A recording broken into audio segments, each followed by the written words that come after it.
I want to reiterate, I appreciate everyone being here. It's been a busy 6 days since our last game.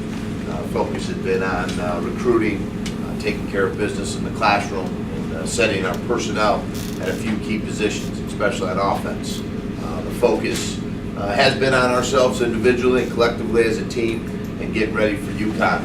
UConn's a very solid football team. They well coached, they play hard.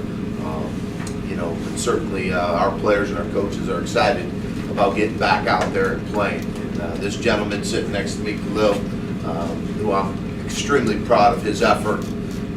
He's a tough, tenacious team player. I'm very excited about the way he stepped up on last week's game and really was able to make an impact. For our defense.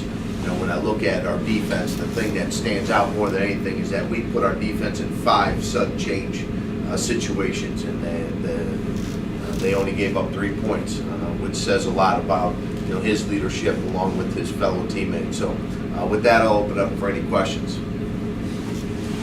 Kahlil, obviously, going back to the start of the season is the way. What good came out of that? The bad to start of the season?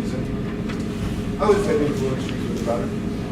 It's always good to look forward to the future, knowing the guys that we have around us, especially on the defensive side of the ball. We're looking forward to making a lot more progress as far as being able to shut teams out in the future. Because we have a good defense, we have good corners, we have good linebackers, we have good guys up front, Kobe Ray and Steve and Sakoli. So we're going to come out and look forward to it. Specifically, though, sitting out the opener, how did that impact you as a player? How did you move forward positively from that? It was a great feeling coming back and being a part of my team. I just enjoyed that process of coming back and joining them, knowing that they came off of a loss, but it wasn't a loss in the sense of the fact that we had Alexanders playing good football. We had Brandon running the ball. So to look forward to coming back and being part of that team spirit that we had going coming into Morgan State, Kent State. Well, was there a point in the second half of the game last week? Bo was out, the team struggled a little bit. You almost seemed like you were kind of willing to try to take the game over a little bit, do whatever, even though you don't play offense, but it almost seemed like you were going to do anything you possibly could to put some points on the board or get the team back in it. Was that something that you actually thought logically about going into that half? Logically, I wanted my defense to step up and say, not me, myself. But I told Steve and Bo as well, I got you guys, I got your back, in a sense. I felt it was important for us to step up and make an impact on the game with, without those key guys.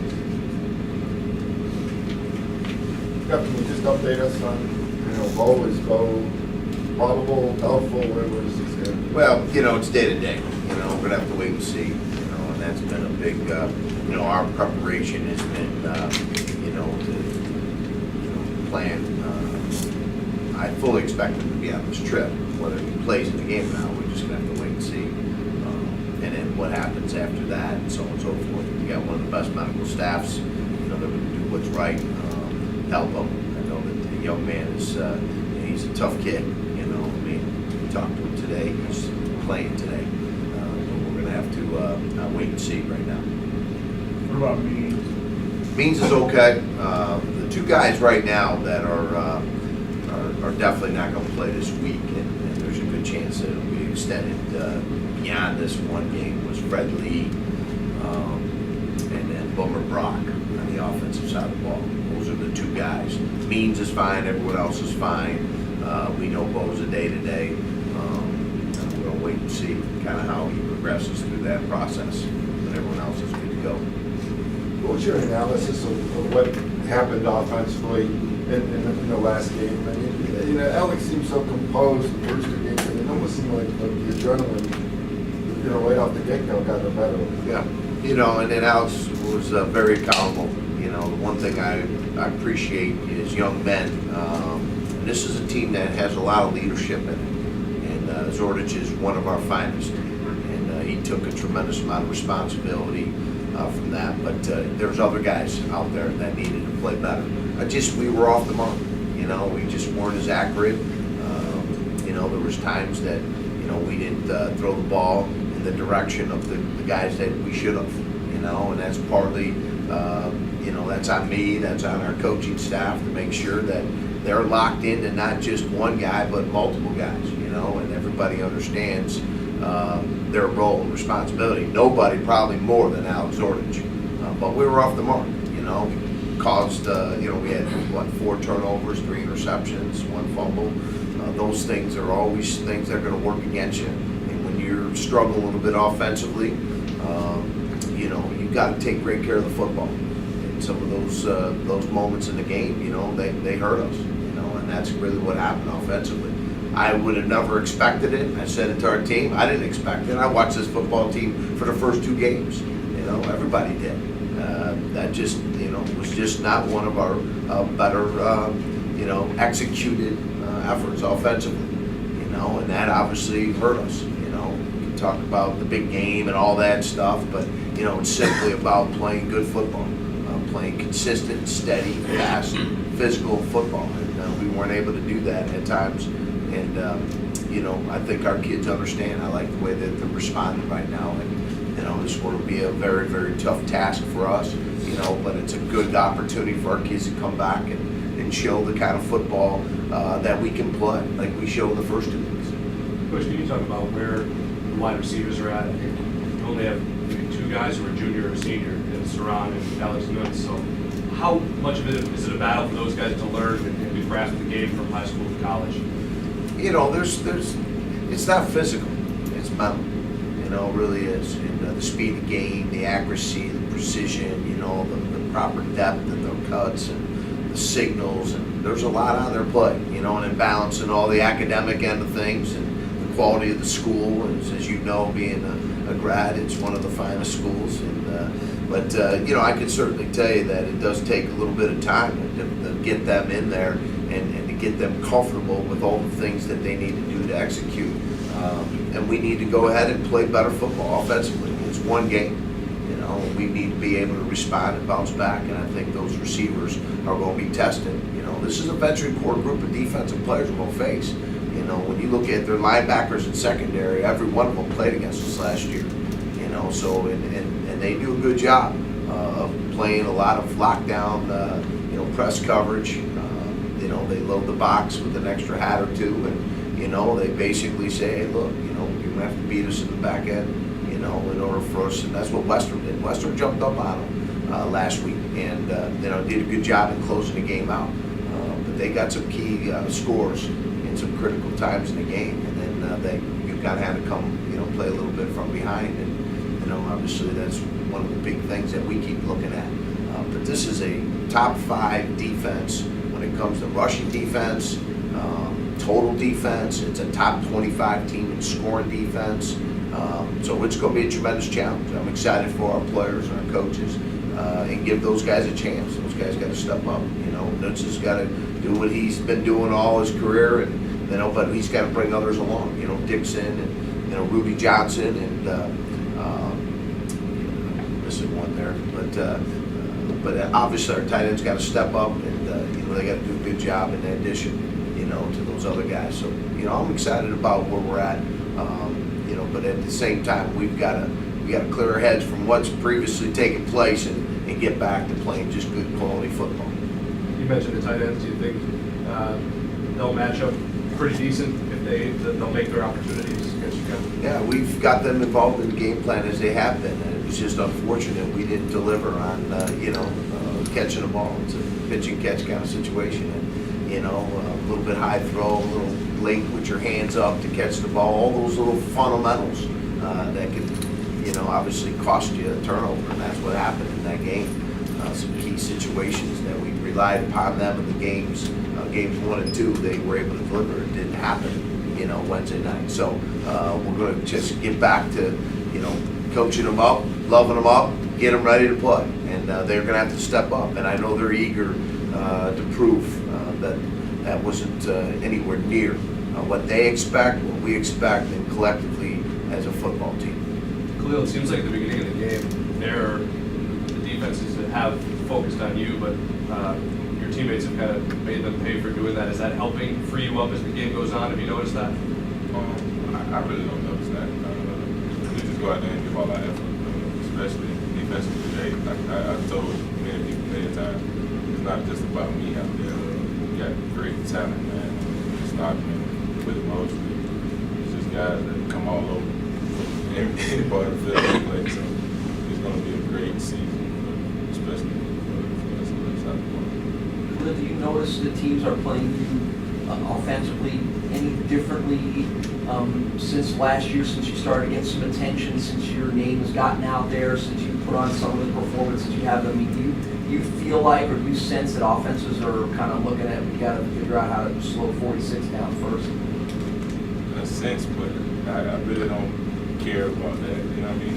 It's not to sound rude about it, but I really don't care if they run the ball away or if they try to. So I got a great group of guys out there that make the plays, and that's all I really care about.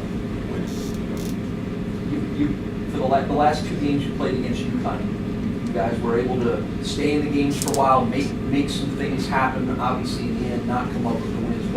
What do you look back on those two UConn games? What are you thinking about coming into this one? Where do you feel like you guys are at with that? Oh, we coming in excited about playing against this group of guys. We're very familiar with them.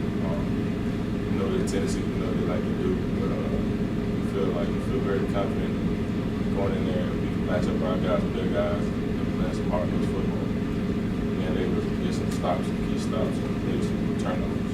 That's the goal, is to get some turnovers for our offense. But the offense, put the ball back in Jordan's hands, and they can create their magic.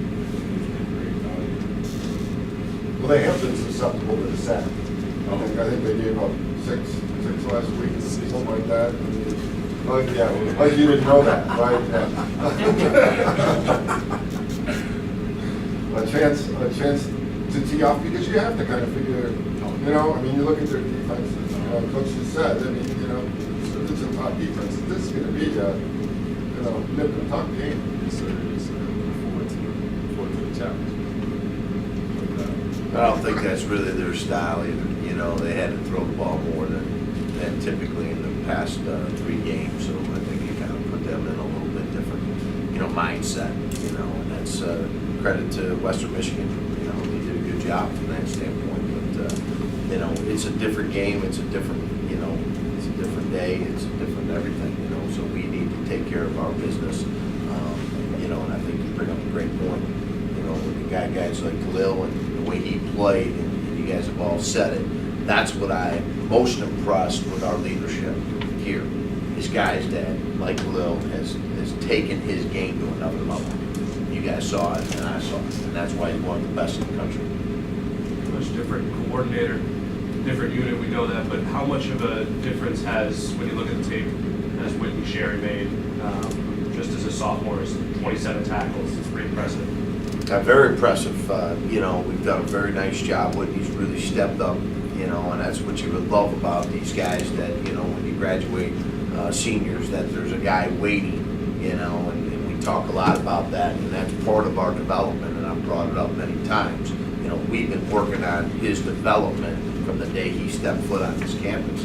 So when that time came, he was ready to play, and now he's able to show that he's, he's one of the better safeties out there. And I certainly know that it helps our defense tremendously when those young guys or those first-time starters play so well. It just brings a lot of confidence, a lot of calmness, and trust in each other. And I think that's been a big part of what we're trying to do, is get kids to understand how important that count on me mentality is. Count on us, count on each other. And Whitney's been able to do that. So he's delivered extremely well. He's been well coached and well trained, and now he's going to have his opportunities again this week. So that's, you bring up a great point about somebody who's really stepped up his first time opportunity and made the best of it, and proved his work. What does it say about the conference when you see, victories over the Big East, victories over the Big 10, victories over the Big 12? I mean, says that we have a lot of good football teams in this league, and a lot of good football coaches, and a lot of good football players. I mean, I think the stat 2 years ago in the Super Bowl, there was 15 players from the Mid-American Conference that were playing for the World Championship, and that speaks volumes of the guys and the development and the coaching and the quality of this league. It's one of the most solid conferences we've been in, and it's starting to show itself amongst the competition out there against other AQ conferences, and that's what we like to see. What we need to do is take care of our opportunities, and that certainly says a lot about our commissioner and the schools and the programs, and what we need to do is continue to do that so people know that we're a relevant conference and we can go and play some of these AQ conference teams and win those games. It's going to make a big difference in the bowl selections and all those opportunities. And the MAC conference won the bowl championship challenge trophy, and that was just a tremendous accomplishment to be able to go out there. It just brings more recognition, more notoriety, but it makes it tougher week in and week out in our own conference to have that kind of quality football. But that's all healthy and that's good, and that's where this conference is headed. Coach Kahlil, the guy at UConn now who was here last year, and Ward Manuel, guy you know pretty well. Is it going to be interesting to have him on the other side? Oh yeah, Ward's one of the finest in the business. He's a tremendous leader, and he brought his top assistant, Doug Ganaki. These are gentlemen that mean a lot to me personally, and certainly I know that it's a competitive game. I want to beat beat them, and they want to beat us, and that's just the way it is, and that makes for a healthy, day of competition. They've got a great football team, they got great leadership, and we were sad to see him leave, but also proud to have his service here as a leader in our program, in our department, in our university, and it's made us a much better program. And I think with Danny being in that role now, it just keeps getting better. What we need to do is just take care of business, not worry about who's on what side of the ball, and go play football. Ward's not taking a snap, and neither am I. Thank God. But we're gonna have some fun. To elaborate on it. Thank you. It's gonna be fun seeing more down there. Yeah, it's missed him, but yeah, Danny White, and he's a great leader. We're looking forward to the challenge. Jeff, any particular focus on special teams at all leading up into this game? Only because you remember what Williams did last year. He led the country last year. He's a real weapon for them, maybe their best offensive-related weapon. And you guys have struggled a bit in coverage. So, what'd you do this week to get ready for this game with that in mind? Try to eliminate him from carrying the ball. The ball's in his hands. And he's, like you said, he's in 2 of the 3 phases. He's on offense and he's in special teams. Not only on special teams kick return, but he's also on punt return. So, that's a tremendous weapon to have. So, we've got our thoughts as to what we think is best, and the best way you eliminate any player that's of that caliber. Just try to minimize how many times he has an opportunity to touch the ball, and be able to do it the right way, without it hampering or inhibiting your effectiveness in those units, especially in punt and kickoff coverage. So I think those are all things that we've got to do a great job. And, I've been very impressed, with their scheme. They're aggressive in special teams, but it kind of fits their personality when it comes to their defense, and the majority of their players are defensive guys that are playing special teams. But Williams is one of the best, and last year we saw that. Coach, if Brandon Oliver can't go, will Brandon Murray most likely get the ball, and what are the chances of Jordan Johnson getting a shot? Brandon's the next guy in. You saw that on the last game, along with Devin Campbell.